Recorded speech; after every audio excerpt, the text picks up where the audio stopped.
Tate, can you please explain exactly how to get over a breakup? I just went through a major breakup and you have never explicitly spoken about the topic. Sure, I'll talk about it. First things first, going through a breakup sucks.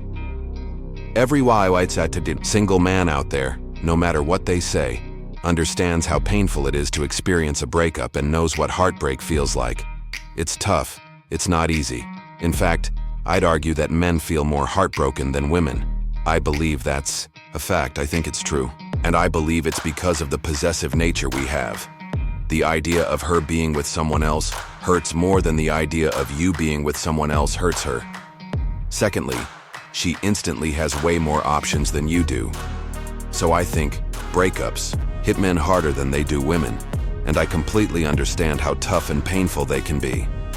However, the unfortunate reality is that chasing her, staying devoted to her, and saying you'll do whatever she wants is very unlikely to work. When I get a message from a guy saying, "My wife left me, I'm devastated," I say, I get it.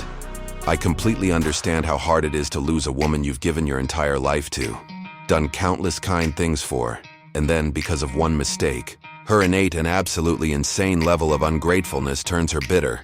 She now talks to you like she hates you, all because of one thing you did, despite the thousands of efforts proving your dedication to her. And even now, when you'd be willing to die for her, she couldn't care less. I understand that pain. But my answer? It's good. It's still good. When bad things happen to me, I just love it. Yeah. I kind of enjoy it. Maybe it's because I enjoy it for the story. Maybe my whole life isn't about seeking comfort. Maybe it's about seeking challenges, seeking stories. I'll be very honest. Even in jail, my brother and I kept saying, "Gata, this is probably one of our best stories ever." That's what life is about to me. If you were to ask me right now, Andrew, would you rather spend a year living in luxury, traveling the world, sleeping with girls and doing whatever you want, or spend a year in a Mongolian prison? I'd probably choose the prison. Maybe I'm a sadist. Maybe I'm crazy. But for me, it's all about the challenges, not the comforts. That's what truly matters to me. I want to have stories to carry with me until the end. Life is meant for struggle. It's meant for hardship. I don't believe we're put on this planet just to be happy.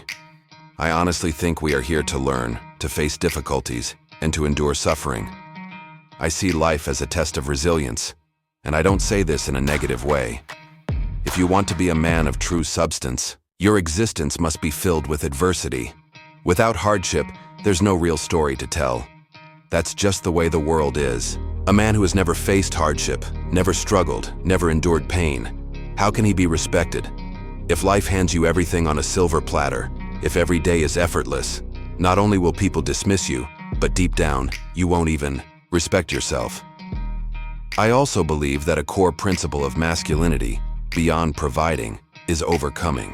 We are wired to take on challenges, to face obstacles, and to conquer them. When you're truly heartbroken, when you can't sleep at night and your mind is racing, you need to see that as fuel rather than a burden. If I were heartbroken today, let's say I was completely crushed, I wouldn't waste that pain. I would channel it into something productive. I'd train harder than ever. I'd push myself beyond limits. Energy cannot be destroyed. It only changes form.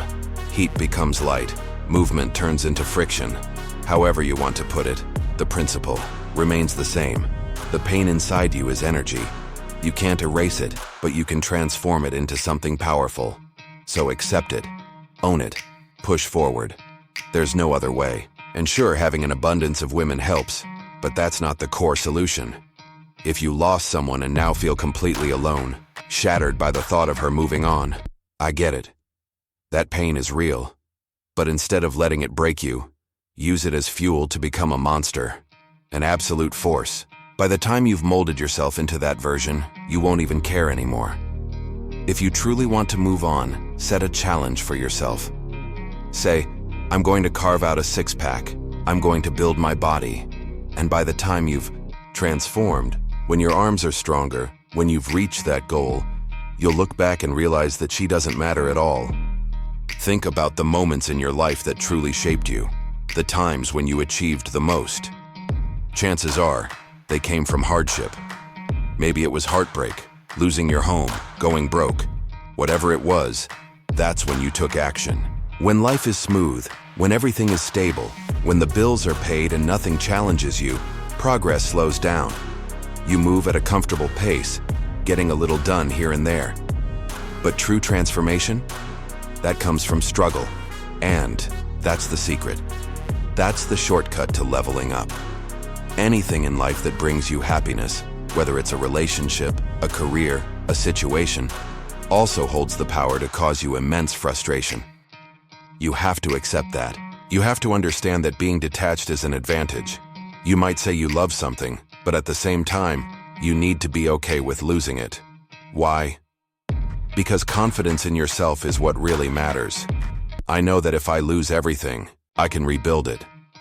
That mindset comes from self-belief and emotional discipline. For me, happiness as an adult isn't about constant excitement. It's simply the absence of deep sorrow. Just like cold doesn't truly exist, it's just a lack of heat, happiness works the same way. There is no such thing as pure happiness. It's just the absence of extreme misery. If I'm not drowning in grief, if I haven't lost someone I love, if I'm not completely broken, then I consider myself happy. But most people exist somewhere in between, and because they're not feeling overwhelming joy every second, they assume something is wrong. That's not how life works. No mature adult walks around in a constant state of euphoria, but society tells us we should, and that if we ever feel even a little down, we must be broken. That's a lie. We're human. It's natural to wake up, feeling annoyed, sad, frustrated. There's nothing abnormal about that. The real problem? Thinking you need a pill to fix it. The truth is, life as a man is tough, and you're going to feel like crap for a large part of it. That's just reality. The only way out is to take action, no matter how you feel. You have to perform even on your worst days. As a man, you don't get the luxury of saying, "I'll work hard when I feel good." That's not how life works. Our minds are complex. Our responsibilities are heavy, and the pressure never stops. Waiting for motivation is a losing game. You need to be the type of person who delivers, no matter what. Meanwhile, her revenge is immediate. She's out partying, meeting new people, moving on like you never existed. And you're sitting alone, stuck in the past. Her way of getting back at you is fast, but your response, your revenge takes time. But in the end, it's far more powerful. Everything valuable in life requires patience. Success doesn't happen overnight. Your true revenge is using that pain, that emptiness, and transforming yourself into the kind of man she will regret leaving. That's the real win. Every single one of my exes looks back and realizes they made a mistake.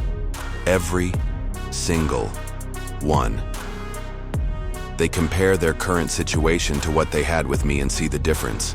While they're stuck with a weak man who can't solve their problems, they watch me continue to rise. That's the goal. Take every bit of frustration, every ounce of sorrow, and turn it into fuel. Your victory might take longer, but it's inevitable if you commit to becoming better. You should be excited about that. There will come a day when she realizes she messed up. There will be a moment when she understands that her life would have been better with you. And the best part? You won't even care anymore. If you study the most successful men on the planet, you'll find a common thread: hardship. Every powerful, influential person has faced adversity. And the difference between them and the rest? They didn't let pain break them. They used it. You have the same choice. Either let trauma consume you, or let it shape you into something unstoppable. I thank every difficult moment I've ever faced, because those struggles gave me unlimited power. And if you're truly angry, if you're truly unsatisfied with where you are, then you won't sleep. And if you don't sleep, you have twice as many hours as everyone else to change your life.